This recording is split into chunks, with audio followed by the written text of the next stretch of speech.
Hi guys, CK here from CK Education again, and today I want to share a story with you about a student named Susan. Now, I'm not going to name specifics here for her privacy, but she went to school with one of the recent kids of the United States president. So she went to a very elite school.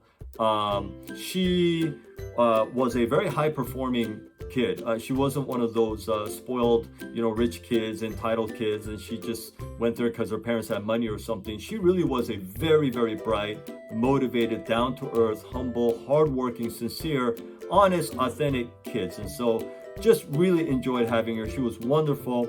And, the thing is, she didn't even have a low score. And I get kids like this. I get very high-performing kids. Some kids come to me with 1500s. Some kids come in and they're like, I got a 1520. Can you help me with just this one section or something like that? And with Susan, we did work on both sections, but she started out at like 1440. Okay, so her starting reading and writing was around 700. Her starting math score was 740. She was really good at math. She was really good at everything, really, but a little bit higher in math. So her starting score is 1440. After only 17 classes, that's 26 hours of class time, which was really, really, low. On the real test, on her first real test, reading and writing score, she went up 50 points to get a 750. And then in math, I think she missed one. She got a 780.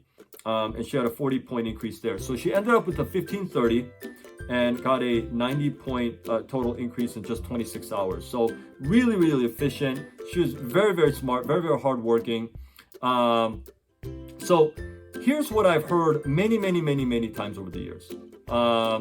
I've had students who are very high performing like this, and they get to a certain level and they ask a few SAT tutors or teachers or whatever prep programs, and they go there, and some of these kids go in, and I've literally heard students tell me, Mr. Kim, I came to you because nobody else would take me.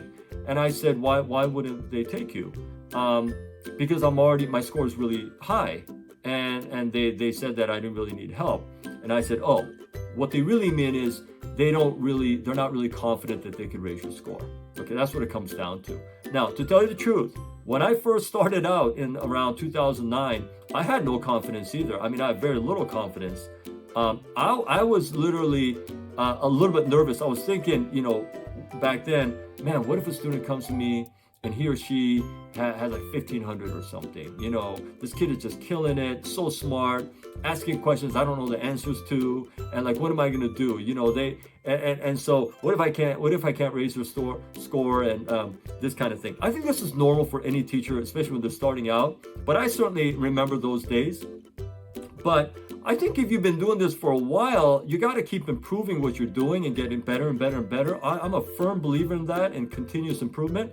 So whatever you're doing, you don't want to stay stagnant. You don't want to, you don't want to be good and be satisfied with that. You don't want to be complacent. You want to get better and better and better. I honestly feel that I'm a better SAT prep teacher today than I was 10 years ago, or even 5 years ago, or 3 years ago. And I aim to make that true in the future. I hope I'm better next year and 2 years from now and 3 years from now than I am today. And constantly adjusting, improving, and getting better. And not only in SAT, but in every area of life, that should be our goal, is to just become a better version of ourselves. And really, Susan, she reminds me of that. She was really good, but she wanted to get even better. And it wasn't really for selfish reasons, because I want to show off, or I want to. It's not that kind of thing. It's just a mindset that I'm content with where I am, but it'd be great if I could do better. I want to work on it, and I think that people should do that in all of their lives, not just on SAT, but in their careers, in their health, in their relationships, in their faith, in their whatever it is. You should constantly work on becoming a better version of yourself. I tell students all the time, life is not like a boxing match where, someone's trying to beat me and I'm trying to beat him back and I'm trying to defend myself. It's more like golf. I'm just trying to lower my score. I'm trying to just do it in fewer strokes, and get a lower score in golf. A lower score is better, as you all may know. So I'm just trying to get a better score. I'm just trying to be a better version of myself. I'm not trying to be better than someone else. I'm not trying to compete in my life against someone else, trying to be better than them, show them off or anything like that. I think those are ultimately vain attempts at meaning and happiness. I think that we focus on our purpose and what we need to do and just become a better version of ourselves. And Susan, when I think of her, she really reminds me of someone like that. Even at a young age, I was very surprised at how mature she was and how humble and authentic she was. And I really appreciated that. So she was great, but she wanted to be greater. And she ended up going to a very good school and doing really, really well. So I encourage all of us, myself included, to just always remember, let's try to become better versions of ourselves. Let's not spend our lives trying to, beat this guy or beat that girl, or, trying to, outdo somebody else. I think that's a wasted effort and time and waste of a life. Let's just try to become better versions of ourselves. And I appreciate Susan being that kind of person. And I hope she does that all throughout her life. But anyway, I wanted to share that with you today. I hope you found it helpful. And as always, if you're interested in becoming one of my students, the best thing is go to my website, ckeducation.org, and fill out the SAT prep application form there. You can also read, I don't know exactly how many, but I think I have something like 70, and I'm always adding more, but like 70 real student testimonials that you can read. So I encourage you to do that and read, everything throughout my website. But if you're interested in becoming one of my students, then fill out the SAT prep application form. And in the bottom of that, you'll see a comment section.